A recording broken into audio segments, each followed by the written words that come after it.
Good evening. My name is Antonio Hart, and I'm the Director of Jazz Studies here at the Copland School of Music at Queens College.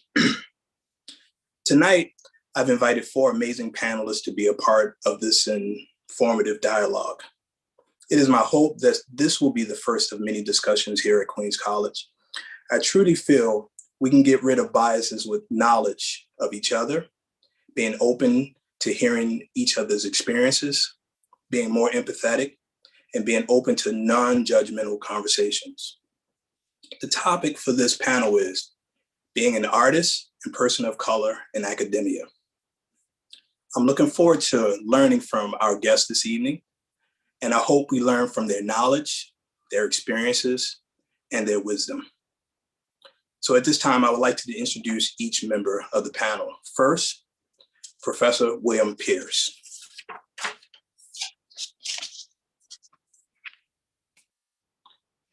Professor Pierce is from Hampton, Virginia. He studied oboe lessons at the University of Miami, and then for a couple of years went to Tennessee State University. After that, he transferred to the prestigious Berkeley College of Music, where he graduated in 1972. Professor Pierce has played with so many icons of his music, from the Four Tops, Stevie Wonder, Max Roach, Art Farmer, Hank Jones, Billy Higgins. In 1980, he joined the Art Blakey and the Jazz Messengers, where he performed with them and toured for 3 years. Some of the members of that band are people that we know: Donald Brown, Bobby Watson, Wynton and Branford Marsalis, Terrence Blanchard, and Donald Harrison, to name a few. After that, Master Pierce returned to Berklee College of Music as an associate professor in the woodwind department.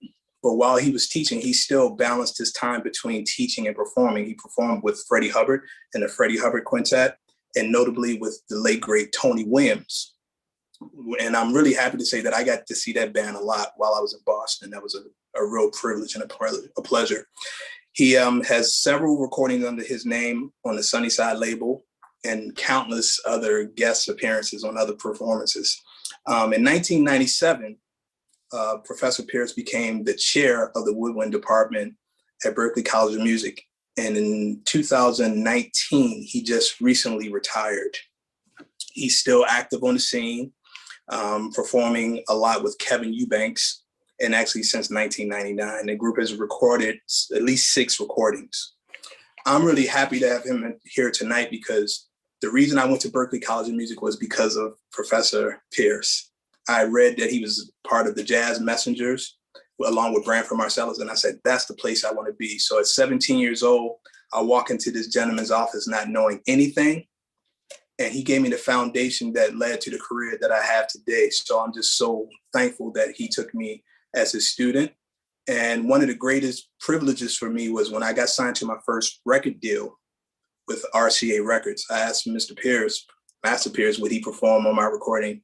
And he said, yes. And that's one of my greatest treasures, to have my teacher. That was my thank you.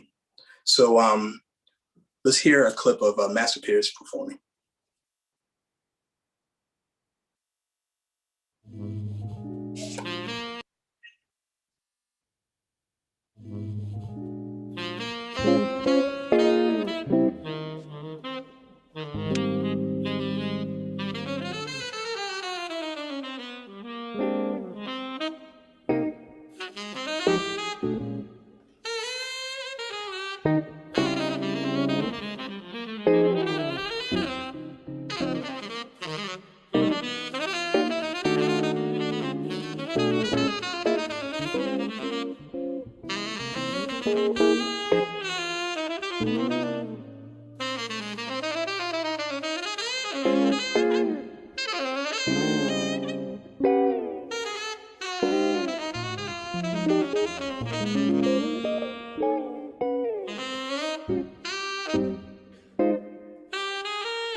Doesn't get any better than that.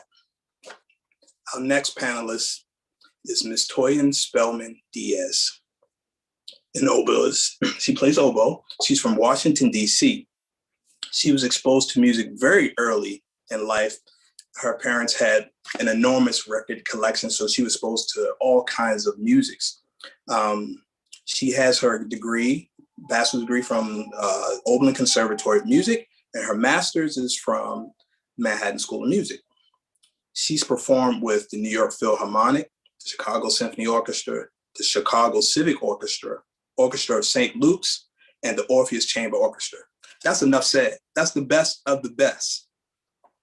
She's an original member of the Imani Winds and had built her career as a champion of contemporary chamber music. She has also collaborated with some of the most influential chamber music ensembles that are out today. Currently, she's a professor at Brooklyn College, NYU, and on the board of directors for the American Composers Orchestra. Let's hear her.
That was gorgeous. Our next panelist is Dr. Sorbel Heno. As an associate professor of educational leadership and provost diversity fellow at CUNY Queens College. Her research has focused on examining the inclusive, equitable, and diverse systemic issues in and reform of urban schools while assessing administrative, educational, and community collaborations that facilitate more positive academic and behavioral outcomes such as student retention in marginalized communities. She has institutionally led the development of a dual master's and certificate in educational leadership with an emphasis on bilingual education programs at the P through 20 level at Queens College. Her national and international work reminds of intersectionality that implies the ways identifies interconnects to influence each person's diverse experiences. So let's hear her speak. One of the things that you started saying at the top of this point was all the questions that were being thrown at you and you started questioning yourself. That's called imposter syndrome. You were there because you were qualified to be there. What they're doing is doing the whole psychosis of let's see how we can shake him up so that he shoots himself out of this opportunity. Don't let them come for you that way. And it's one of those things that, again, going back to the conditioning, right? That's just how we think. And to your point, there's so much research out there, right? If we're going to start thinking about how we can, and it's on the question, like, what advice do you have for those who are not in your classroom, right? That level of cultural relevancy is so important. If you are a white man or woman and you do not know your community, then get out and get to know it. The bodegas need to be in it. The shoemaker needs to be in it. The bakery, the cab service prior to Uber and Lyft. The bus driver that stops at that bus. Why? Because they're the ones that see these kids coming in and off the communities, the train stations, the bus stops. They're the ones that whose faces they're going to constantly remember. That's called community. Just because you don't live there doesn't mean you're not a part of it. Bring them in. That's where CBOs and nonprofits, sorry, because I believe in acronyms so much, community-based organizations, that's when they come in. And what schools fail to realize is that partnering with community-based organizations alleviates, not just from a budget perspective, but alleviates the workload. Comprehensive high schools for years had a caseload of like 500 to 1,000 students that they were quote unquote counseling. Who says one person can actually do that? Where do they do that at?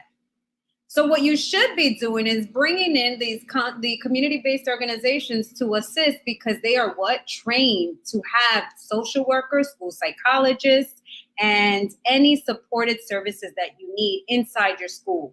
In addition to that, the schools then alleviated to use that budget into something like new curriculum. Invest in the work that actually will teach them. Stop trying to put a Band-Aid on things that don't necessarily always need a Band-Aid. They need surgery. We need to completely unpack what you have delivered to us. Break down and rebuild.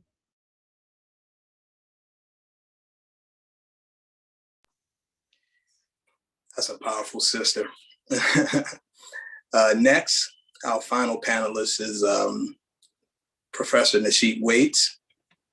He's from New York City. He comes from a legacy. His father was the late, great Freddie Waits, percussionist drummer who played with everybody from Stevie Wonder, Marvin Gaye, Sonny Rollins, McCoy Tyner, Lee Morgan, and the list goes on and on.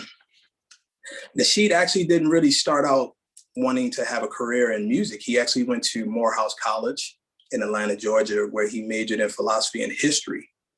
But then he left that school and graduated from actually Long Island University with honors.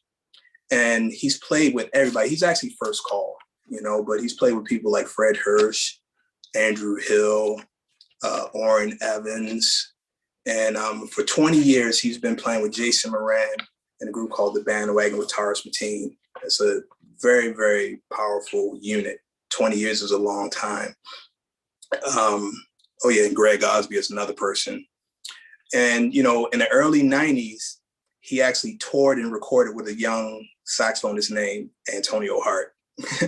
So this is my brother. We actually grew up together, and it's been a real pleasure to watch him grow and become the icon that he is now. Nishit is a blend of tradition and modernism. I went online and found people that were like, I want to learn how to play like Nasheet Waits. I think that's the ultimate compliment when people want to play your music and imitate something that you do. So I'm really happy to have him here because that's family. And I'm also happy to announce that he's accepted a position as a percussion teacher at the New England Conservatory. So let's hear Professor Nasheet Waits.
Sorry, I had technical difficulties. That was so killing. I didn't know where to stop. So what a great solo. And I miss playing with him because that's what I felt behind me every night in different parts of the world. So now I would like to have our guests turn their cameras on, and we're going to start the discussion. The title is Being an Artist and Person of Color in Academia. My first question is for you, Dr. Heno. How did you get into education? And did you feel welcomed by the institution that hired you? Wasn't expecting to go first after that drumming, but I'll take this on. I was never expecting to go into education. In fact, I didn't even want to be a faculty member. I was always very focused in research. I went to school at Rutgers School of Public Affairs and Administration in Newark. And along the way, I mean, even how I got there, right? I am first generation. I am also the first in my family to not just get the degree, but there is now still so much pressure on everybody after me, right? Because to them, they're just like, wow, you couldn't just get an associate's or a bachelor's, you had to go all the way. And I had these amazing, amazing Black women mentor me the entire way. I mean, to the point at high school, I will say in that clip that Antonio showed, prior to me stating that about community, I was in my sophomore year of high school when my teacher asked, "What do you want to be when you grow up?" And I said, I wanted to be the head cashier of my local supermarket. Right. To think that I thought that was the end all be all. And she walked over to me right after and asked me to go to her office. Again, I was very intimidated. I had never been called to anybody's office. Like, what could this woman want? And she was very well respected. She was definitely one of those queen mothers in the schools, and you saw her down the hall and you just turned your face because you just knew that she was going to say something. And she said, I just need you never to say that again. And she enrolled me in an internship with Oppenheimer Funds when the World Trade Center was around, where I went there every Wednesday and I interned to learn about 401ks, IRAs, Roths. I'm so grateful for that opportunity, even though I knew I couldn't do corporate either. But it opened up my eyes to the possibilities of what credential-based education meant, and not just from the very whitewashed, what does it mean to be professional or look professional? I never felt comfortable wearing a suit because it was, again, that very Eurocentric mentality of this is what looks good. But I didn't know how to define it or phrase it. Then fast forward, I went to St. John's University and I went to Hunter, and that's where I met the second Queen Mother. And just when I was about to be finished with my master's degree, I said, I'm just so excited to get back into the workforce. And she said, that's nice, but you're getting a PhD. And I'm just like, but why? Who does this? And I applied, as obedient as I was with her. I applied to 6 schools. I got into the one that decided to fund me, right? They tell my Black and brown peers, do not go into a doctorate program knowing that you have to fund it. They are that interested in you that they will fund it. And Rutgers was really good to me. But along the way, fast forward to Antonio's point, I get to Queens College. I was 28 years old and I had absolutely no idea what this world really meant for somebody who's a Black woman, somebody that wasn't really mentored within her department. I found my guidance through she's no longer there, she retired. She was the assistant provost, June Bob, who I met through Antonio. And she guided me along the way, and she was just very fierce about it. She said, you're not allowed to fail. Like, I don't care what program or information I have to send you to, but you're going to make it. So it wasn't an inviting place. The academia is very white. And a lot of white men who don't understand their positionality, who don't understand their biases. And not just white men. It's a very patriarchal culture where there's just this mentality that if you are a man, you're automatically respected in a way that a woman is just not. And just very brief, my very first day of class, a Jewish man asked me in front of all the other students, what could I possibly learn from you? And, at that moment, I had to kind of just like, I being in Brooklyn, I'm just like, how do I remove the Brooklyn out of my head? Right. And I had to just focus on, we were going to learn a lot from each other in the next couple of years. Fast forward 2 years later, he asked me for a letter of recommendation. I said no. So it comes around, right?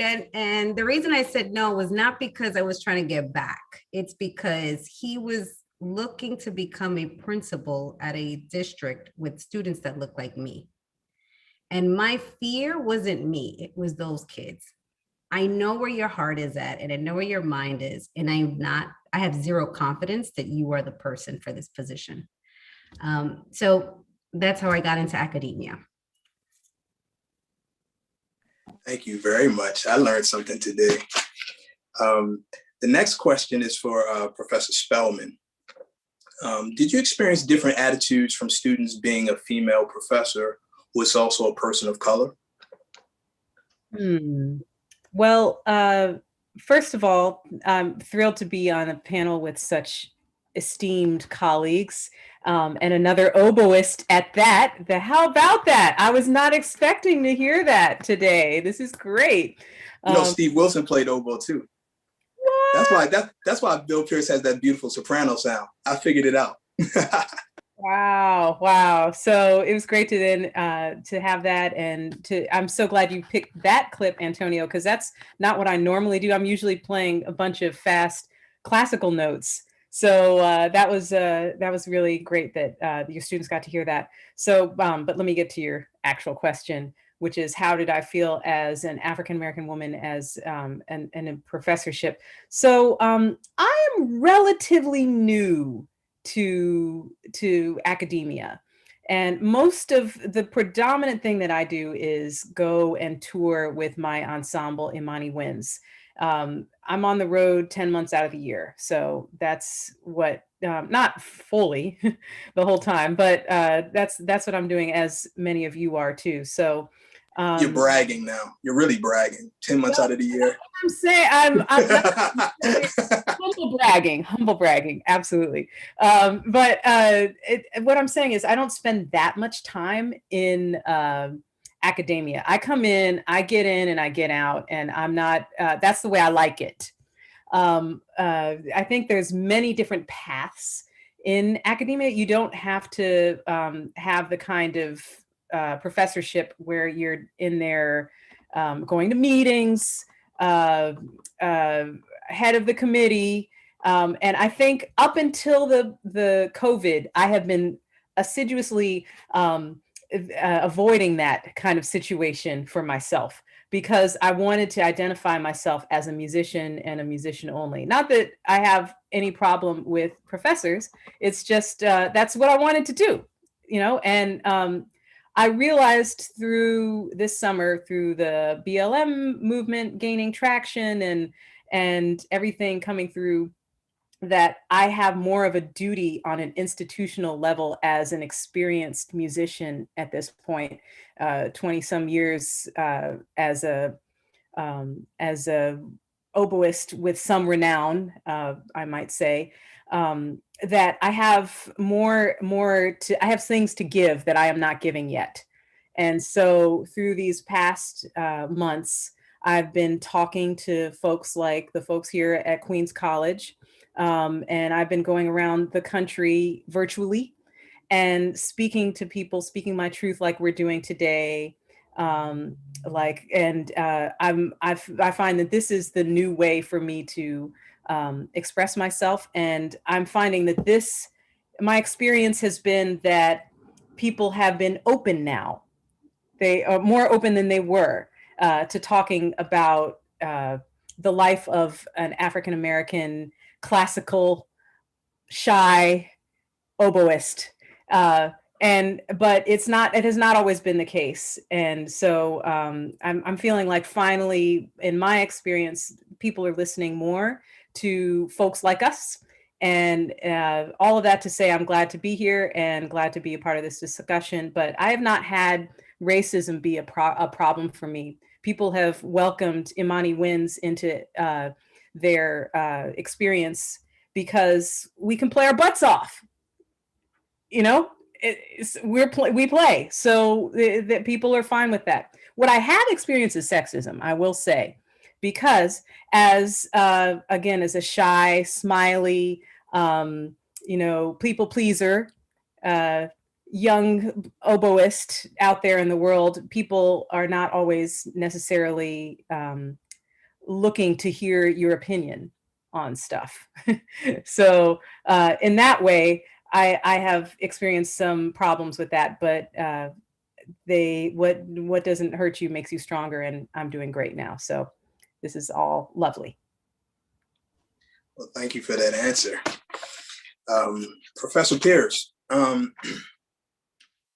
Give an instance of a challenging situation that involved your diversity, and how did your institution handle that situation? Oh, gosh. Trying to think of something in specific. There was one issue which involved, it was kind of a cultural thing, I guess. It's hard to really say, but it was basically kids being kids, young people being young people, young Black students or African Americans. I tend to use Black. I'm older, and I was in school in Tennessee State with Stokely Carmichael, not with Stokely Carmichael, but during the period of Stokely Carmichael and wraparound. So I tend to use the word, the description Black.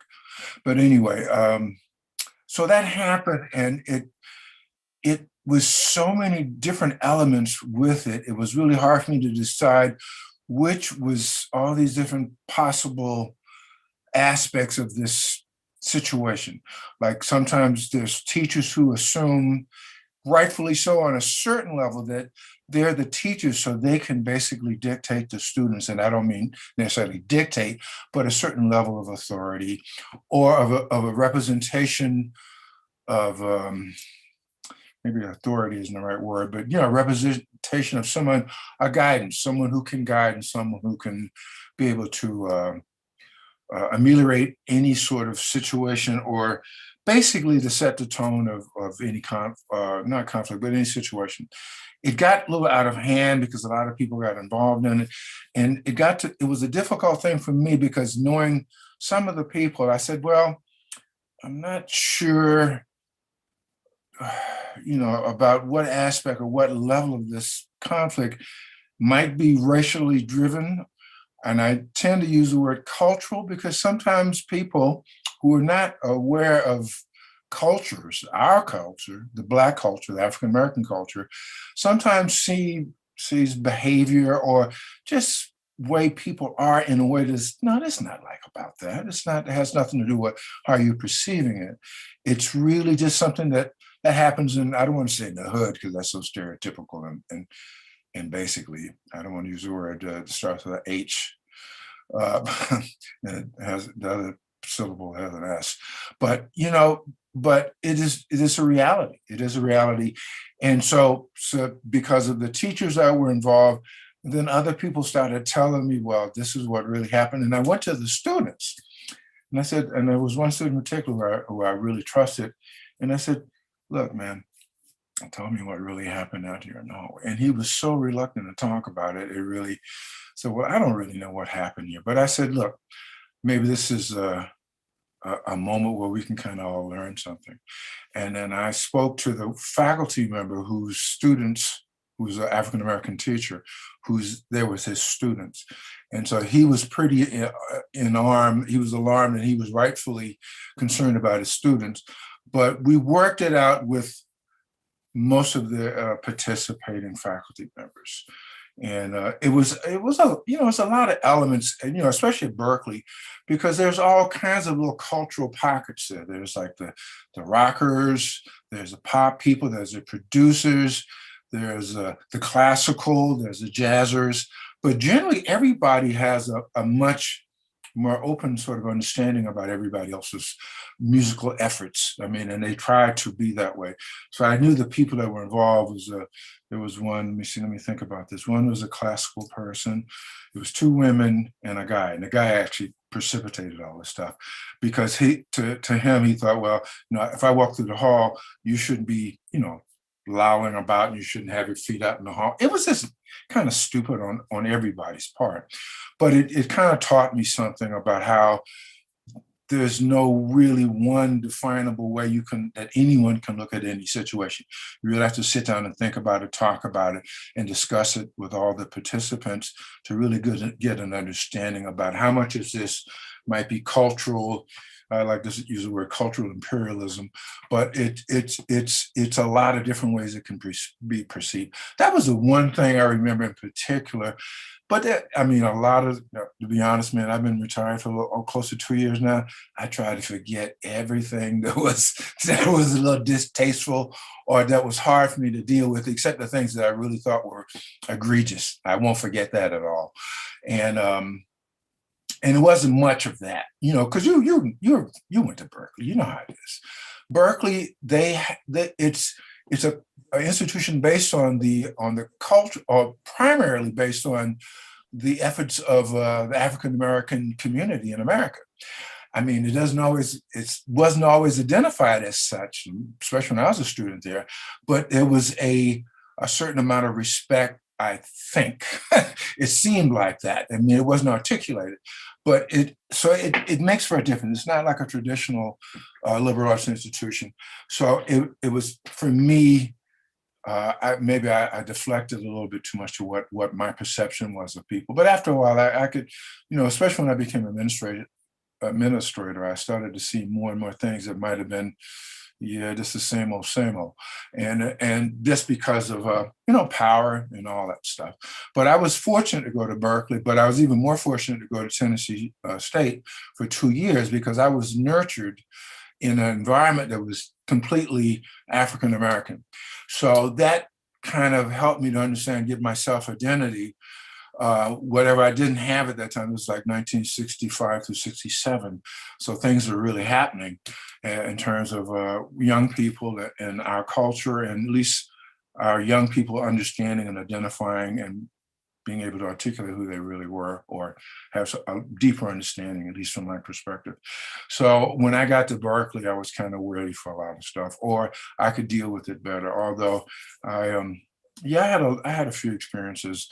I had experiences as a student, then different kind of experiences as a teacher, and then different ones as an administrator. Because by the time I was an administrator, Berkeley was kind of swinging more to a kind of a format, or a kind of platform, as being very much like a liberal arts institution, the way all the different departments and different levels of management were going down. So it was just that one particular incident, and it had nothing to do with music, which is basically all I wanted to deal with anyway, was just music. All that other stuff that y'all want to bring, or that people want to, you know, don't bring that to me. Leave that. That's your problem. It's not my problem. But it's everybody's problem becomes your problem if we're all in the same institution or in the same community. If somebody ain't right, then eventually you're going to have to deal with it, you know. Thank you, Master Pierce. And I'm glad you were there. You, Andy McGee, and a few other professors saved me, because I dealt with a lot of issues being an African-American brother at Berklee College of Music. On the student level, I think it was a lot more intense and a lot weirder. I know that. I don't think it. A lot of, you know, I had a real bad taste in my mouth for Berkeley. Does not surprise me. And people were just a little bit more quieter when I was a student. It wasn't in your face, although they had some in my face stuff too. Yeah. But I'm happy I went there. I can't deny it. Going there, I met Roy Hargrove and all of my parts, Layla Hathaway. That wouldn't have happened had I not gone to that institution. So I have to be thankful. And there were good people of all cultures there too. You just, you know, it's just I think it's a lot better now than when I was there and when you were there too, because a lot of these issues have been dealt with and been brought to the front. When your time and my time especially, nothing was ever said.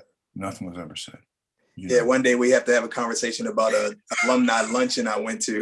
They were like, never invite him back to any luncheon. good for you. I told them everything. Everybody was like, I love Berkeley. I was like, I'm going to stay. Yeah, I'm going to let y'all know how I really feel and what happened to me. By the way, before I get off, I'm starting to talk too much. I was an oboe player. I went to Tennessee State on the oboe work study scholarship. I always identify myself as the world's worst oboe player.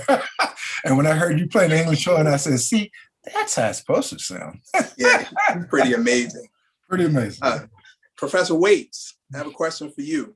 You being a new professor at New England Conservatory of Music, did you receive support from the community, or are you receiving support coming in?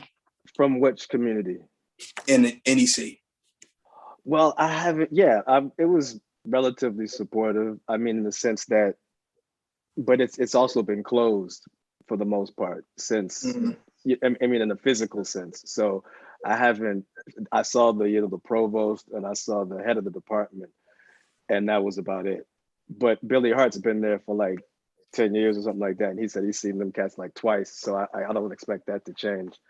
But I mean, in terms of verbally, yeah, they were supportive. You know, and I got I was informed about the position from Jason Moran, who's on faculty there and been on faculty there for the last few years, and who, as you said before, I worked with. Billy Hart is the other drummer that's in the department. So he was in support of it. I think he gave me, he gave me a push in terms of me getting the position. So as far as that's concerned, yeah, but I haven't really spent much time there. So I haven't had an opportunity to navigate the scene and feel the energy in the hallways and at the concerts and things of that nature. So I can't really comment on that. Right. Yeah. Okay. Yeah, exactly. Trust me, you'll get it. It's coming. Yeah, All right. yeah. Dr. Don't wish Heno. that on him. Don't wish that on him. But I mean, you know, even though this is my first faculty position, I have been teaching for at least 20 years, you know, through the new school, through City College. I did the semester at Queens. You've actually blessed me with the opportunity to teach, you know, over 10 years ago.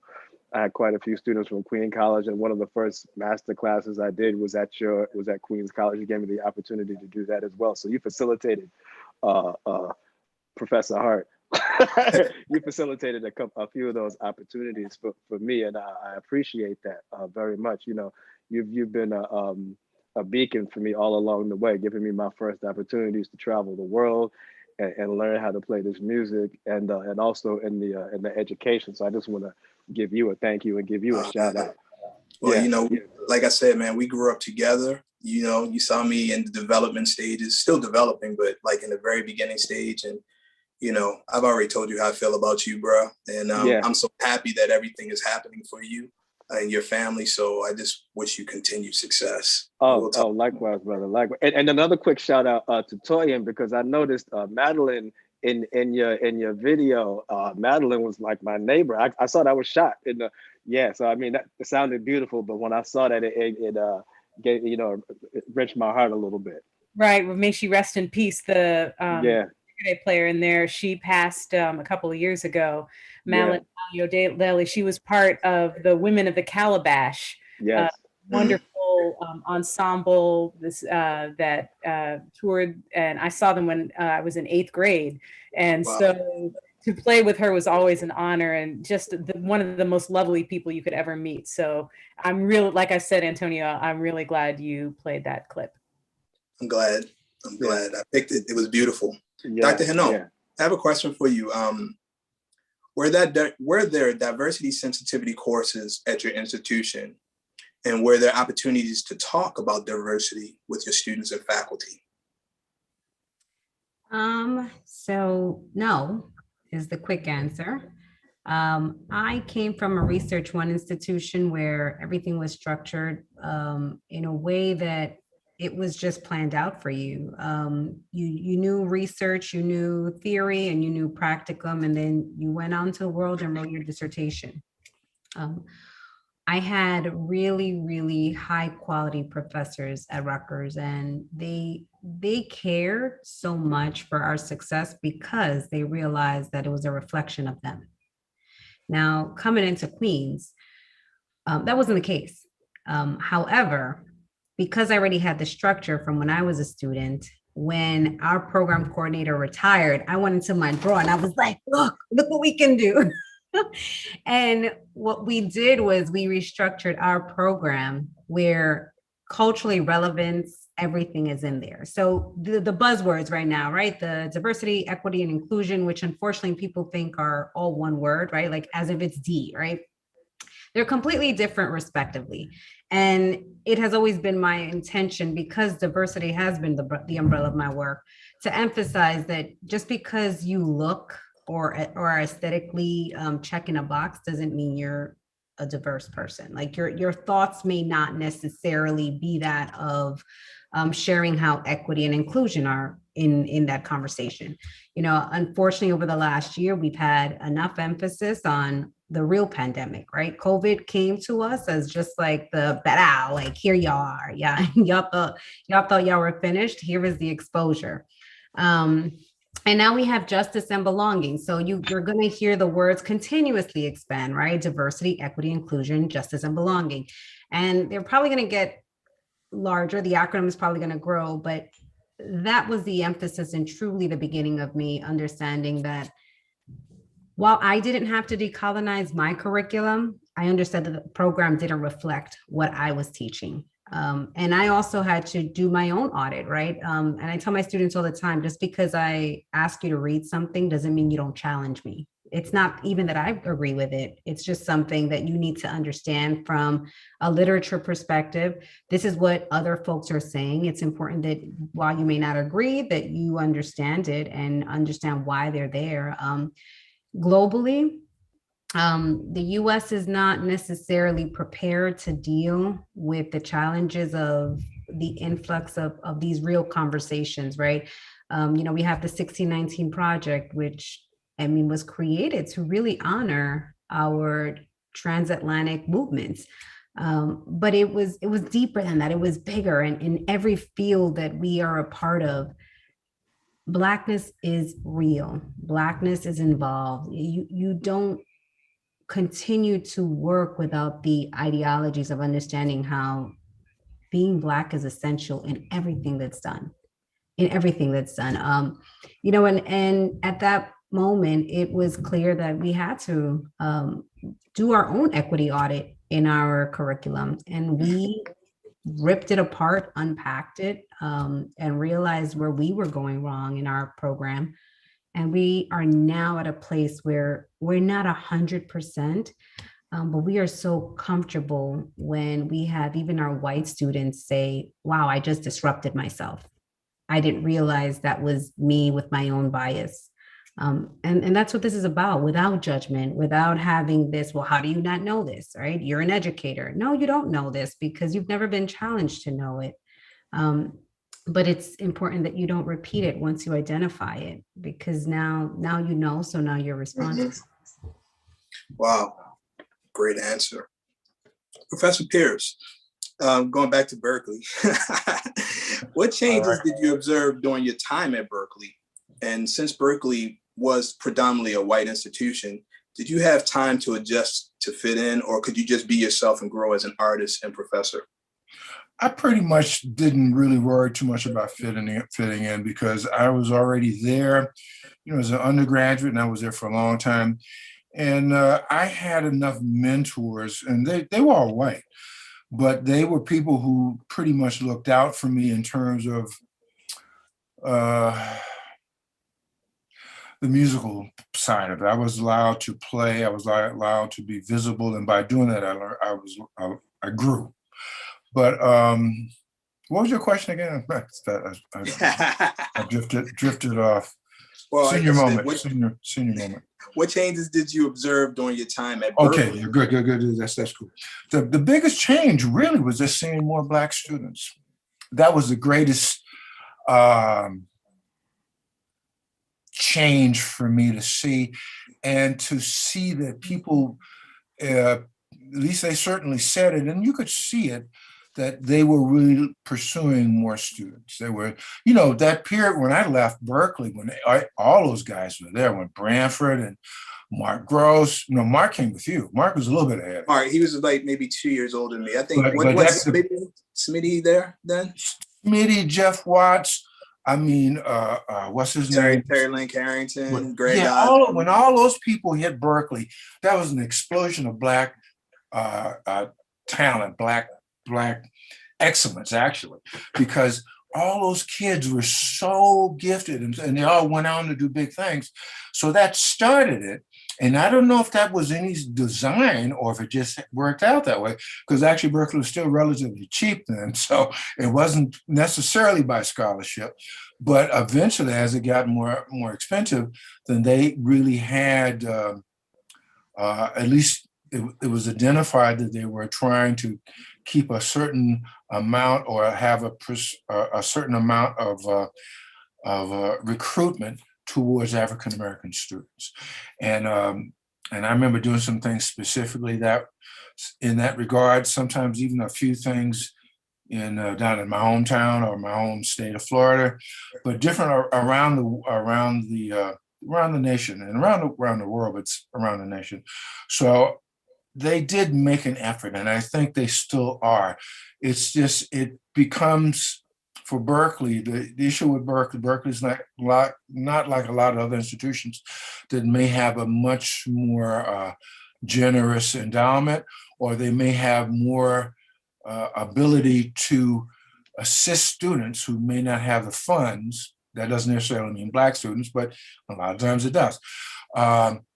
Because Berkeley being as expensive as it is, even if you get a reasonably good scholarship, it may not be enough to pay the freight. And that's happened since you were there, or just seems like every period of time it got more and more expensive. It's very expensive now. But they did, I feel that they really made an effort, and they definitely made an effort with Roger Brown. But even when what's his name, when Lee Burke was there, but it was different. It was a different sort of search. It wasn't official. It wasn't a process. When Roger Brown came, it became a process. I mean, it was identifiable sort of processes in place, and departments and people whose duty it was to maybe build up the Black enrollment at school. That, by and large, was and also Black faculty too. That was another big part of it, because and even now, like even in my department, man, most of the Black faculty are pretty much out of there, right now. And Walter is the chair, but it just happened that when I was there, it was a comfortable amount. It wasn't enough, but it was at least representative. But people of my generation are not much younger than me, so everybody's trying to get out of Dodge and enjoy their life, retirement. So Jackie Beard is leaving. Who else is gone? Billy Thompson is gone. Wow. So, and I'm gone. I'm trying to think who else. Andy McGee passed away. So, and I tried to recruit people, but it's not that easy to recruit people, I found, from, the guys from New York. So a lot of guys I wanted to get there, like a lot about Bill Easley and people like that, I couldn't.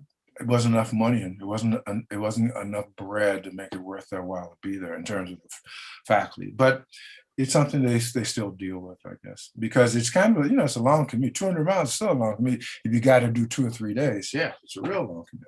I remember they offered me a position there. I thought so. I think you helped that, and the fee was so low, Master Peter. So I was like, with the bread, the money.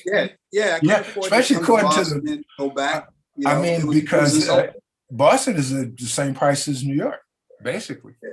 Yeah. And my experience there, man, not to get into it, I want to get back to the questions, but the whole time I was there, when I went there, it was cheap, but for a poor kid from Baltimore, it was expensive. And every semester, tuition went up, and they said you get scholarship based on your activities around school. So I was on Singer Showcase. I was doing this. When Dizzy Gillespie came. I was the first call. I had the gig at Wally's. Mm-hmm. And the thing that hurt me the most with that school was I had just got signed to RCA, a major record deal, and I still had to beg Berkeley to give me $1,000 so I could complete my degree. Yeah, I like to say that surprises me, but it doesn't at all. But that was still the old regime then, right? Yeah, I mean, I think that there might be, not saying there's been a significant difference, but I think there are more platforms and there are more situations where maybe that wouldn't happen now in your circumstance. But I know one young man in particular who had maybe one more year left and that could not get enough money together for him. He couldn't get enough money. And I went and talked to people, and they look at me like, and because number one, the people now in those positions of authority, like in the scholarship office, they don't know Bill Pierce. Who's he? That's their job. They don't know anything about the music or the history or the culture of the school. They have a job to do, and whether they do it well or not, that's debatable. But it's. Do you mind to speak to something you just said? Okay. Because I know we're running out of time. So First of all, I'm so appreciating hearing about Berkeley and you guys' experience. I think the students at Queens College are very lucky in that Queens College is still affordable. Yeah, great. It's still the kind of school where people can afford to go. So it's attracting these wonderful students who might not be able to afford to go to Northwestern or maybe your school as well. And so I think that those opportunities are shrinking. And yes, I agree. Yeah, and I think the students here are very lucky to have you, Antonio, as an example. I also know there's a Black oboist at Queens College right now, a freshman, who I've been watching her grow for quite some time. So I'm glad to see that happen. I also wanted to speak on the idea of inclusion really quickly and the identifying ways to communicate with each other better. Back to what Dr. Soribel was saying earlier. And I think it's important. I was writing some notes of stuff to say here. And I think it's important that speaking to what you were saying, like I've been calling people racist my whole life, and I've just realized recently that even though, you could still make a case for that, it's better to say, for me, to say that people are saying racist things or they act in a racist manner as opposed to making racist a noun, right? He's a racist. She's a racist. He's sexist. She's classist. Because I feel like in order to communicate, in order to be more inclusive, in order for a school like Queens College to come to, more understanding as time goes on, it's more important to people. You can argue, you can say, I'm not a racist, but you can't argue that you didn't say some racist nonsense before. So I think it's more important to have dialogues like that coming up. And one other thing I wanted to say, I wrote it down. What did I want to say? Hold on, my iPad closed. There it goes. Jazz is one thing, and classical is another. So I think it's important for schools like Queens and others to spend some time not just thinking about the tokenism of playing composers of color, right? Because that happened. People are talking very self-congratulatory about saying that they're playing Florence Price or and they should be and should have been, and that's wonderful. But they're wonderful people like Mr. Nishit here and others who are out there. They're players out here. They're faculty. Antonio has been holding bastion. He's been a bastion of Queens College for a long time. He's been the brother, So it's really good to think about the students and the faculty, the administrators like you, Dr. Pierce. Just to have a large body of people who are alive and well and who need help and who are deserving of being part of these schools, be part of them too. That's all I wanted to say.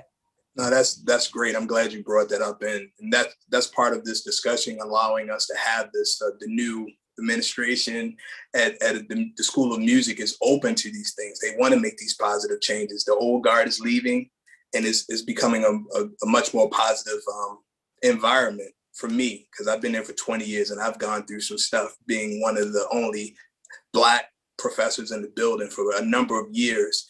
And we're on a campaign to try to bring more, brothers and sisters of color in here. Unfortunately for us, we're a graduate program, jazz. So, I feel if we had an undergraduate jazz program, we would get a lot more students, but right now we can't facilitate that at the school because the building is so small and the number of faculty. But thank you for that comment. And Professor Waits, I have a question for you. Do you remember years ago, we were in Madrid with my quintet, me, you, James Hurt, and I don't remember. And we were walking down the street in Madrid and the cops stopped us. Jeez. You remember we were just walking down the street and the cops were like, ID.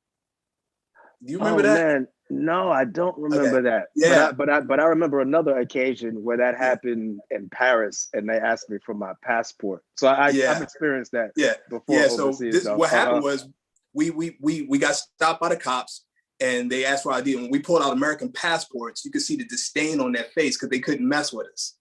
And Right. they were so upset. But anyway, my point is, my question to you is, what has your experience been like traveling around the world? Have you been received? How were you received once off the bandstand? Well, like you said, traveling allows you the opportunity to realize that the that racism and that type of relationship that people have, or idea that people have about Black men particularly, has been perpetuated throughout the globe. So so you see that in Japan, you see that in Paris, you see that in Australia, you see that, I mean, everywhere I've gone, to be quite Everywhere. frank. Yeah, everywhere I've gone, to be quite frank. So I mean, when you're on the bandstand and you're perceived, you get, there's like a certain exemption when you're a performer or you're an artist to a certain degree. But like you said, when you step off and you're just in the street, like I was giving you the example in Paris when and this was early in the 90s. Maybe my first time in Paris, and there had been some type of protesting from the North African people. And so, and they were asking people for that identification on the street. And I was like, oh, this is peculiar. That was the first time I was like, this feels like Atlanta, Georgia, where I just went to college, because Morehouse College was in the middle of the hood. And we would get stopped all the time. And you would see that, when we went to a party out in Marietta or something like that, Stone Mountain, you got a police escort from the party to I-80, I mean to 85, to make sure that you were going back down to Fulton County. You got to escort, like, oh no, we just want to make sure that you're leaving the neighborhood, right? So. You've seen that, and it's interesting because there are the attitude of some European promoters and people of that nature is that racism doesn't exist, because their relationship and interaction with folks of color is through the artist lens. And I'm like, yeah, but you don't see. I mean, I remember stories of somebody telling me like they went out on the lawn. This is in Italy. I mean, any country, it could be any country. And they had like some dolls burning. It was almost like a little mini like cross burning, but it was like some black dolls on there, and it was like, he asked the guy behind the counter, he said, why don't you go ask your mammy? This is like, yo, you remember those peanuts? You remember those peanuts from from Spain? Oh yeah, that had the big lips. The canguitos, or the chewing gum from Japan called Black. Yeah, with the I remember that. It's super black.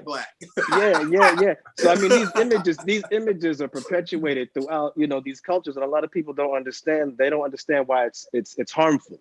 And I'm like, yeah, this is something that you couldn't have in the United States. Like, I don't understand that the candy tastes great. I was like, yeah, but that's not the point. We still ate it. We were mad at the bag, but we still ate it. It tasted great. We were like, this is some bullshit, but it tastes amazing. Right? Can I say something? And I'll make it really quick.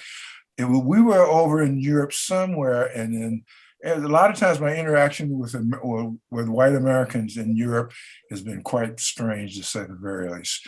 But I remember once we were on a bus, and I guess it was like a bus from a hotel going either to the airport or going somewhere, but it was a bunch of people. It wasn't just the band.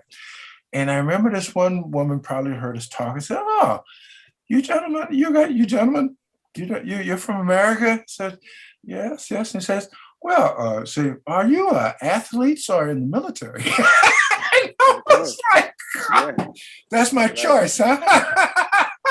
Let me tell you a story. I'm on an airplane.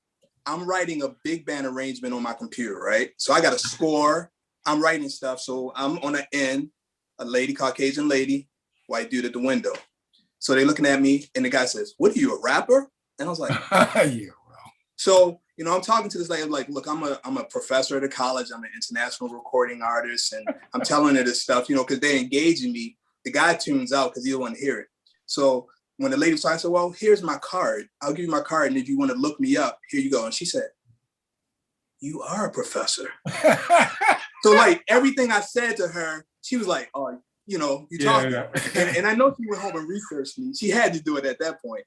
I want to, Toyin, I was going to ask you the same question, but the other part of it was like being an African-American woman playing European classical music. But you said because you could play and you got that respect, but did you encounter anything in your travels around the world? Around the world. I mean, I got stories for sure. But again, it was more sexism for me than it was racism. Because when I've gone on world tours, it's been with jazz musicians. And I'm sorry to say, but there's a lot of sexism in jazz. I know this is news to you, but I don't know what you're talking about. I have no clue what you're talking about. Unbelievable, really? We really respect our sisters.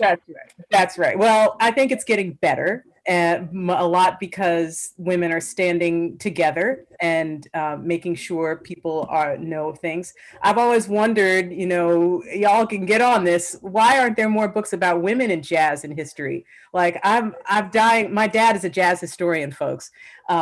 You might not have known that. His Mr. Pierce and Nasheet, my dad, his name is A.B. Spellman. I know exactly who your father is. He's a big time jazz historian. He certainly is. Yeah, exactly. So I've grown up with jazz my whole life. Although I am not a jazz musician, I am jazz adjacent.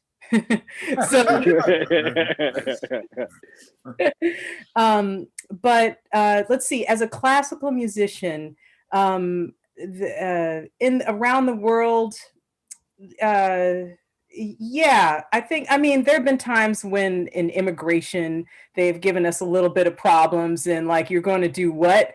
You play the oboe. And I had to remember, and one time in Germany, I had to remember the German word for chamber music in order to like make the immigration guy believe that I was actually a chamber musician. But no, look, racism is everywhere. And it's insidious and it's small and it's large and it's everything in between. So yes, I have experienced it. But you know what? It has never stopped me. And you know what? What else?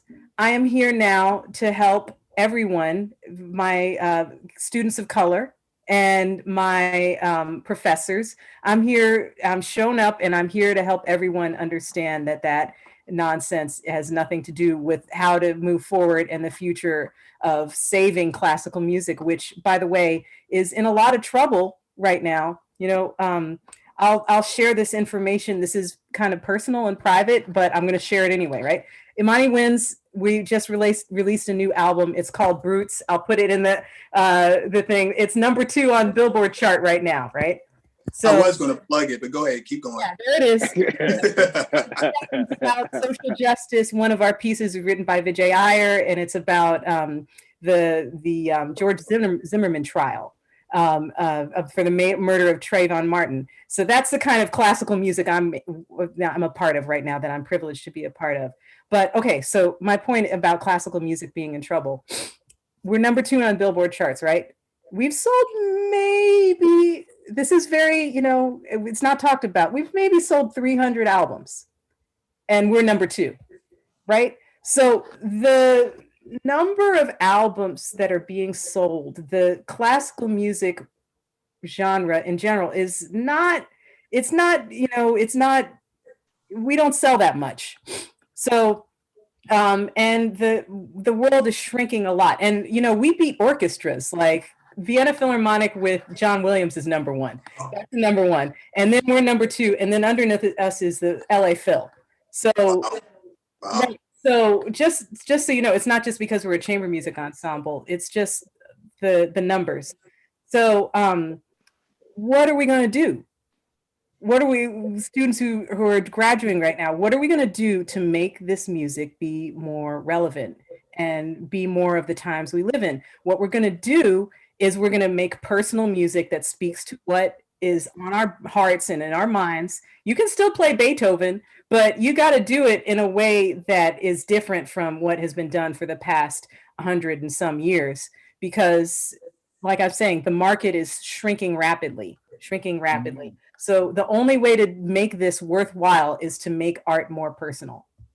I feel like the same thing could be said in the. I'm sorry to interrupt. I'm just augmenting your statement. I feel like the same statement could be said about quote unquote jazz music. Yes, totally. I was about to say the same thing. Yeah, it's really the same. It's and really when you talk to the younger folks, their concept of jazz music is one that is not in touch or has anything to do with the Black community. They associate it with white folks.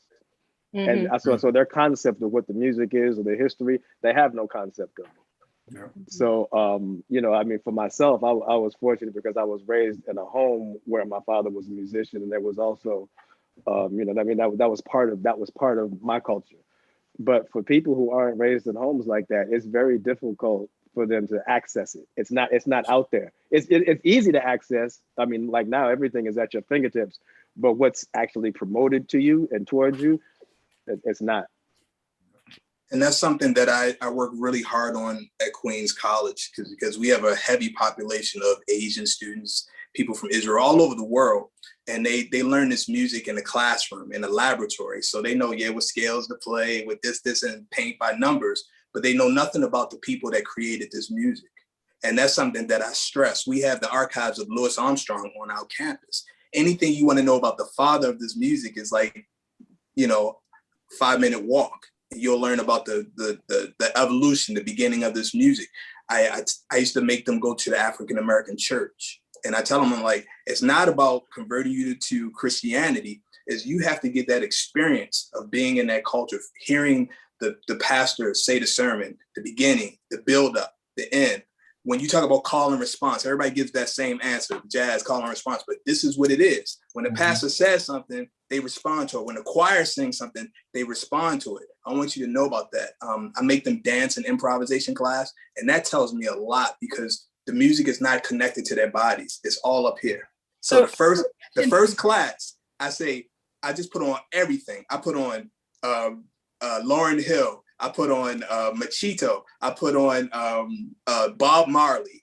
I'll put on Michael Jackson. I'll put on Outkast. I'll just play like a whole class of dancing. And you see, at first, everybody's self-conscious, right? They don't know what to do. And then they start to loosen up, and then they start to have fun. I'm saying that's how you have to play music. It has to be a part of your body. And if you're on the stage and you're all locked up, that's what comes out of you. But when you loosen up and get in your body, then it starts to flow. I have a question for you and for Nasheet and Mr. Pierce too. How is jazz nowadays in the school? I know I'm not the moderator, but I do have a question. You took over. Go ahead. No.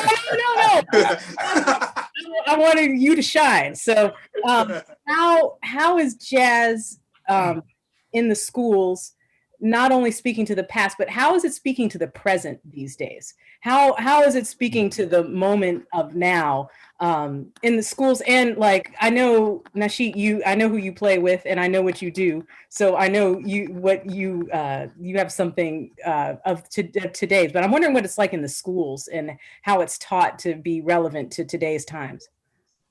I mean, for me, being here for 20 years, I take out of what Dizzy Gillespie said to me, to have one foot in the past and one foot in the present. So as much as I tell my students they have to know about Louis Armstrong and Jelly Roll Morton and going up there, I said, you need to know what Robert Glasper is doing, Casey Benjamin, Kamasi Washington. You need to know about Amy Winehouse. You need to know about everything that's happening today because you want your music to be relevant. And one of my classes now, since we've been online, is an ensemble where we're not playing, but we're writing a lot of music, right? Every week I give them a week to write a new composition. And I said, you're not just going to write a composition because you can come in with anything. So I said, I'm going to give you inspiration. So the first semester, mask, quarantine, you know, Biden, you know, Trump, you know, so writing music that's relevant of this time. So it's connected, like you said, it's connected. You have to do some homework. You have to know something about President Biden or Kamala Harris, or, you know, what is your feeling about being quarantined? What is your feeling about COVID? You know, so that's what I'm doing in terms of my students today. But I'm always telling them, and when I'm in class, I'm like, tell me what you guys are listening to. Because I don't know a lot of these young people, but I'll tell you who I'm listening to. And I'm always like, okay, you got to check out Marvin Gaye. This is not new stuff, but you might not know this. You got to know this. You got to know who Paul Robeson is. You got to know, you know, I'm giving them everything, 1 foot in the past and 1 foot in the present, as well as talking about Nasheet Waits. And my teacher, Bill Pierce, I played video of him, Gary Thomas. I'm always trying to get them to do that, you know? Yeah. Yeah, I would echo what Antonio just said. I think one of the lessons I try to impart to the younger students is that this is a creative process that you're engaging in. And it's really one where you should be encouraged to express your experiences. So you can't do that by trying to play like me or trying to play like anybody else for that matter. You can be informed about the mechanics of the instrument, you know, and also the trajectory of the history. And those are things that you want to be aware of to be able to do a good job. You know what I'm saying? There's certain, like if you're interested in being a professional musician, there's just certain things that you need to be aware of in order to be able to do the job. If that's what you're interested in. But it could also, it's also, this is almost like the NBA in a certain sense. Like all these kids that are coming through these programs are not going to be traveling the world doing what Antonio and Mr. Pierce and Ms. Spellman and myself have been blessed enough to do. That's just not going to happen. And to be quite honest, I've run across very few musicians who have that special talent that you're going to need to be able to do that. But at the same time, it can inform you about, you know, it's not only about becoming a performer, but it's also about if you're going to be able to teach this music or you're going to be able to teach this quote unquote jazz, you need to familiarize yourself with the culture and then also understand how that culture is being expressed now. But that's a part of you. That's like, there's a lot of self investigation and self. You can't do that. You can't. I think people get confused when they come into the school and they feel like it's a type of situation where you're going to be giving people answers. And that's exactly what you're not doing. You're just encouraging them to explore themselves. This is an opportunity for you to discover who you are and discover who you want to be. So definitely, you know, it's interesting because when you start talking about things that are new, you know, when they say nothing's new, that's true. When you listen to when you break down a lot of the popular music that's on the that you're listening to, you're like, oh, these are components that have been in existence for hundreds of years. Or you can go back to early blues. You could play some Howlin' Wolf or play some Muddy Waters and be like, you hear that shuffle rhythm? Yeah, that's that trap music right there. That's the same rhythm that's being utilized. The one that's been slowed down, it's been sped up. These are the same elements. If you want to do the gig correctly, you need to associate yourself with this rhythm and understand the nuances of that rhythm. If you're trying to be a producer, Kanye and all these cats, that takes hard work. But it also takes you understanding what you're listening to. And then they're like, oh, okay, I understand. I might have to go back. The same thing. I received that same illumination in my whatever evolution as a musician. I was playing with Antonio. I thank you, Antonio, but I didn't know what I was doing. Not that I do now, but I really didn't know what I was doing. I was like, oh, there's some holes in my understanding of the music. And those holes started to be filled when I started going back and listening to the music of Louis Armstrong and Baby Dodds and Chick Webb and these people and Papa Joe Jones. That's just for me. It made my understanding of what I had to do for current gigs that much more. It gave me the information that I needed to be able to walk the path confidently. Before I was doing things and I was like, okay, I'm not exactly sure if this is something doesn't feel right. This is a culture of feeling too. It ain't like something that you can really spell out and give somebody the answer, because the answer for this person is a different answer for somebody else. Mm-hmm. And all the masters that I had the opportunity, and I had an opportunity to be around quite a few, you know, my father being the first, but spent a lot of time around Max Roach. He was like my godfather. And Dude. I would ask him specific questions about, when I was starting to play with you, Antonio, I was spending a lot of time with Max. And I'd be asking him questions because I couldn't read music and I'm trying to get inside the music. And his answers were always so esoteric. And I'd be like, what are you talking about? It would be like shrouded in mystery. And I was like, is he messing with me? What is he? But really what he was trying to do and what he was encouraging me to do was to walk my own path. He was like, I can give you little bits of information, but that's not going to make you a great musician. What's going to make you a great musician is the work that you do on yourself. He was like, no, you can listen to some things I did, and you can listen to some things that some other people did. But if you immerse yourself in that stuff exclusively, you're never going to get in touch with what's really coming in your heart and in your soul. And that's what you're supposed to be doing when you're on that bandstand. You're supposed to be playing your experiences. That's right. Yeah, hold that thought. Because you're touching on some very powerful things that I tell my students, and it's nice to hear other people say it, because sometimes when you say it to them, they don't get it. And when someone else says it, Dr. Heno has to get ready to leave, and I'm not sure if Professor Spellman has to leave right now. But I just want to ask you one quick question before you go, if you don't mind. And it's real short. And it's like, what advice would you give to students of color and women wanting to pursue a career in the arts and education? Yeah, I think follow your heart. I mean, they say that this is a very logical realm or pathway, but don't do anything that doesn't feel right. Like, you should know when you're getting into these classes and seek authentic advisement, right? Don't let an advisor on the campus have you graduate with more credits than you need to, right? And it's hard to say because you don't know what you don't know, but try to do your research, try to follow the path that fits you, that feels best for you. And I can say that even when I was an English major and switched over to communications, then back to English, then back to communications, it was not because I knew what I was doing. It was because I didn't have the advisement or guidance that I needed. But all along, what I didn't know was that I could have just double majored. And because I didn't have the right advisement, I graduated with way more credits as a journalism major. And I never did anything with it because it wasn't for me. What I needed to focus on was policy and legislation and education. And I knew I didn't want to teach kindergarten, pre-K through high school, but I knew that I wanted to understand why the administration was failing us.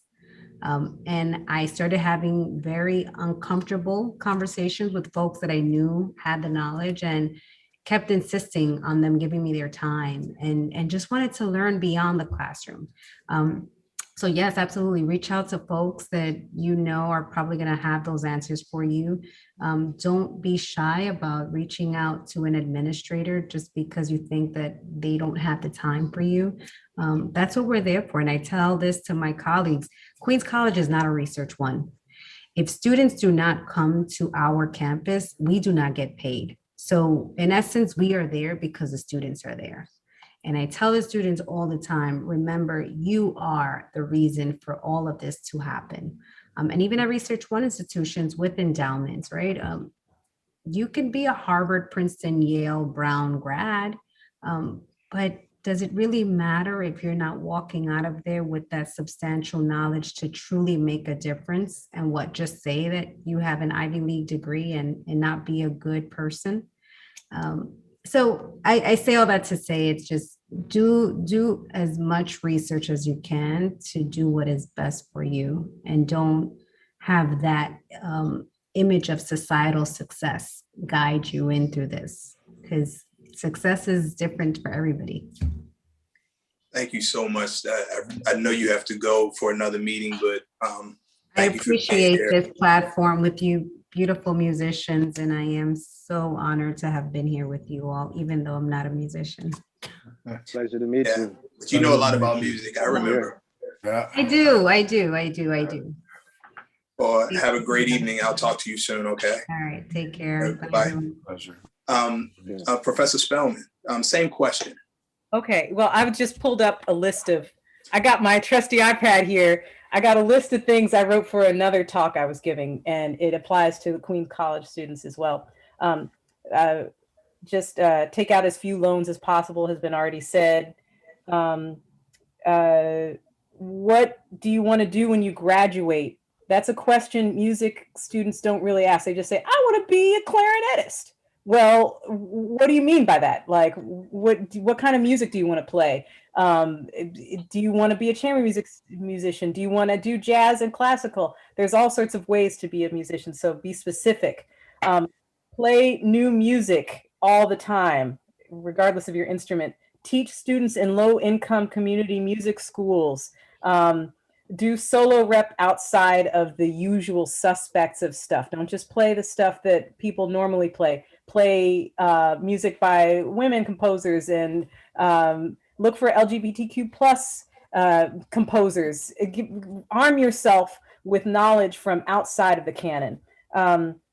Play as many faculty composers pieces as you can, and student composers stuff as possible. That's how I learned how to play really well, because I wasn't very good when I got to Oberlin.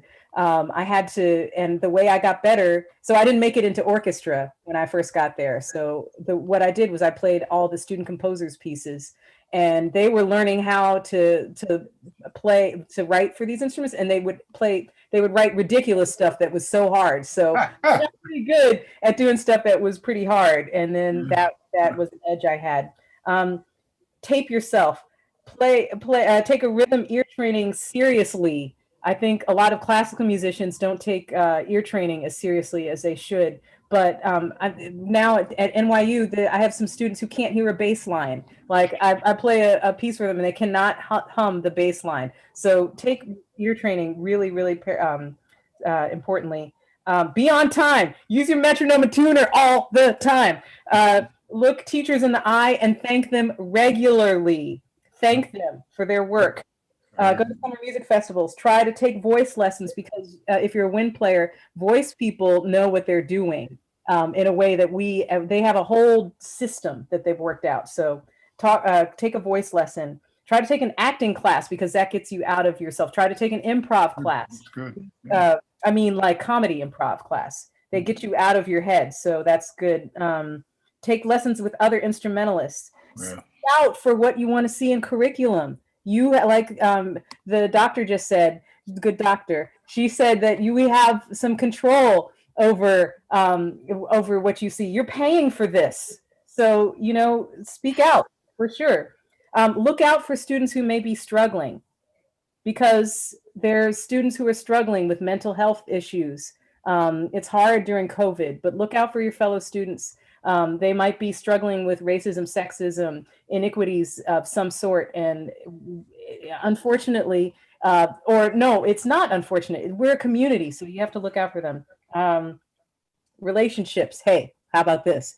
Be honest with yourself about why you are with somebody, right? Now that could apply to people you're playing with. It could apply to your teachers, and it can apply to love. But be honest with yourself. Are you doing this because it makes you feel like you're doing really well? Like, is your teacher prestigious but treats you like butt? Then that's not the teacher for you. Is this person really cute but not really taking good care of you? Then that's the wrong person for you. Is this ensemble really good but you're not actually learning much from being with it? Then get out of that ensemble. Treat your staff and the staff of the school with respect, and go to everybody's concerts and be a supportive friend. You said you didn't want to teach. You're a teacher. Yep. You're already a teacher. It's just time for you to continue. Therapist. Yeah, you're right. Don't just go for the cute guy. I covered the whole spectrum right there. I don't exactly. Okay. Hey, Master Pierce, what would you say? And what was the question again? I'm having many senior moments. I know. What advice would you have for any young? Oh, total immersion.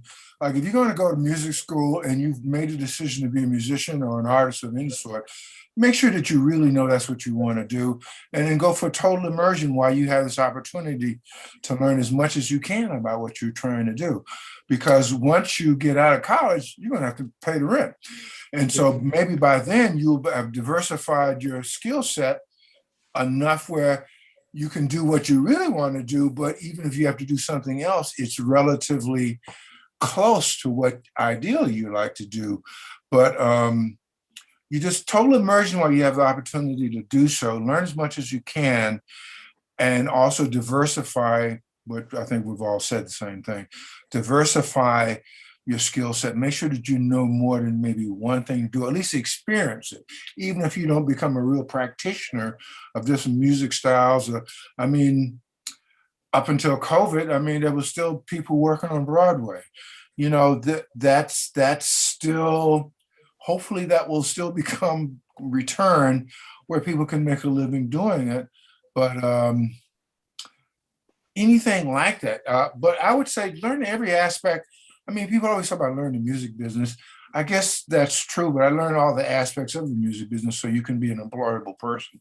Learn about the recording studio, learn about, I don't want to say management. I don't know what I think about that in particular, but yeah, that's a whole nother story. Yeah, just really total immersion, and then really diversify, make sure you get what you need to get for you, what you're really the core of what you want to do, but then learn other things as well, because it may be beneficial to you, especially economically and financially. Nice. Nishit? Yeah, I think y'all pretty much summed that up and put the bow on it, to be quite honest. Yeah, I mean, I feel like definitely you taking advantage of the time that you have there is definitely true. And also, like we were saying, this, your opportunity and your experience as a young person, like you don't know what you're going to be doing, to be quite honest. You may have a vision of what you may be doing. Like when I went to Morehouse and I was studying history, 2 years before I was in the bandstand with you, I had no idea that that's what I would be doing. I was doing something else completely different.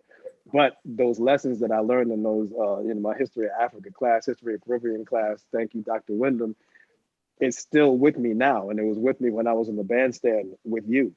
So, I mean, all of those experiences are fused into every aspect of your life.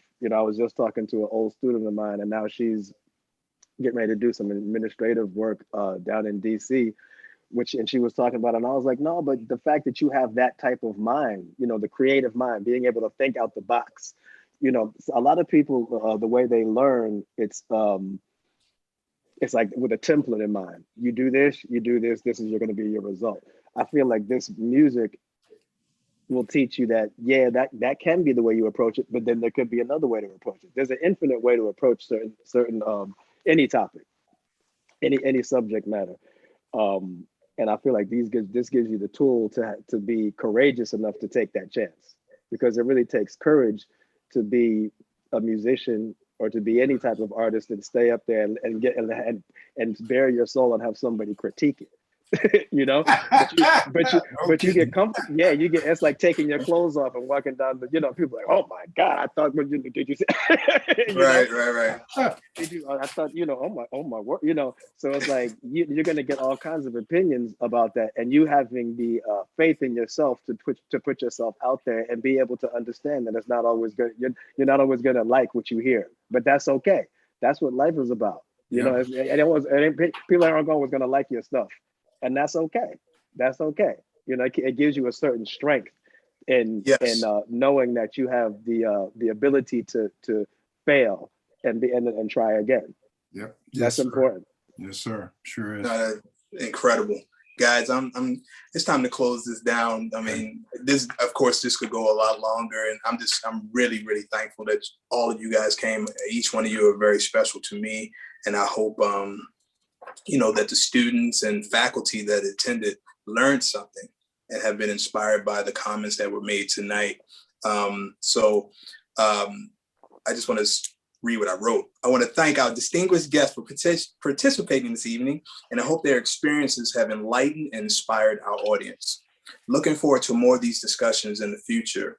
I want to thank Professor William Pierce, Dr. Sorbel Heno, Professor Toyin Spellman-Diaz, and Professor Nasheet Waits. Before we go, I think our director, Professor Michael Lipsey, is going to come on and give a few announcements. Look at that camera, bro. Look at it. Fog on. Is the fog over? The light. The fog is over. Thank you all so much for participating in this. It was I really enjoyed it. I really enjoyed hearing the comments and the personal moments. It's good to just be in a position to be able to listen to a conversation, and and just kind of like pick up some, kind of jostle your head and pick up thoughts and ideas. And so I really, really appreciate you coming and talking with everybody. The comments in the YouTube were really positive comments. So thank you so much for helping out with that conversation. For everybody, make it quick. Tomorrow we have a concert called the QC Takeover, and it features some students, African American students, and African American music of African American composers.